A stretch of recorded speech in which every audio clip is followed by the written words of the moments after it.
Hi, second graders. I'm coming to you tonight with our fourth devotion. It's about another promise that God has made. This time, God makes his promise to Abraham. Now, Abraham loved God, and God gave him many blessings. A wife named Sarah, many servants, lots of land, sheep, cattle, and great riches.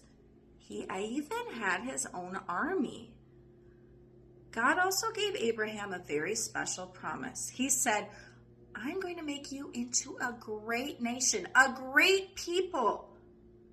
And through your family, all families on the world will be blessed.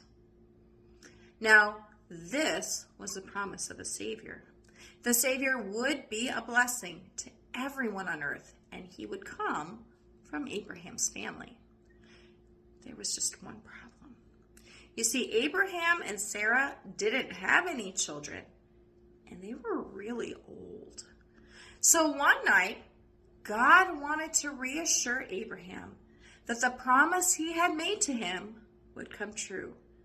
So he appeared to Abraham in a vision, and he took Abraham outside his tent, and he said, "Look up into the sky.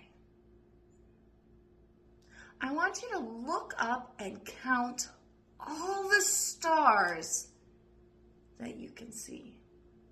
Now, there were no city lights to blur out the bright stars. And Abraham couldn't count all the stars. There were just too many. There were too many in the stars in the sky for anyone to count. Then God said, "That's how big your family will be. Too many to count." And Abraham believed God's promise, and he kept waiting. Another time, Abraham was sitting at the door of his tent, and 3 visitors came to talk to him. It was actually the Lord and 2 angels. And the Lord told him in 1 year, he and Sarah would have a son. Now, Sarah was hiding inside the tent so she could listen. When she heard that, she laughed to herself. I'm too old to have a child, she thought.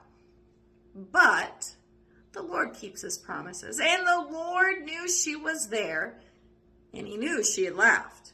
He said, "Why did Sarah laugh? Is anything too hard for the Lord?" And what do you think happened? That's right, God's promise came true. 1 year later, when Abraham was 100 years old and Sarah was 99, Sarah had a baby boy. They named him Isaac, which was a perfect name because Isaac means laughter.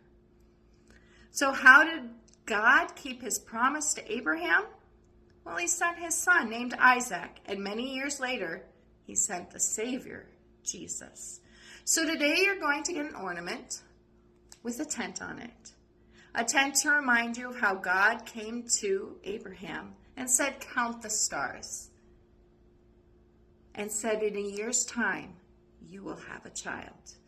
So as I hang the tent on the Jesse tree, here is an Advent promise for me. God promised Abraham that he would have a son and that the Savior would come from his family. What a wonderful promise. That promise is for you and for me. That's all for tonight.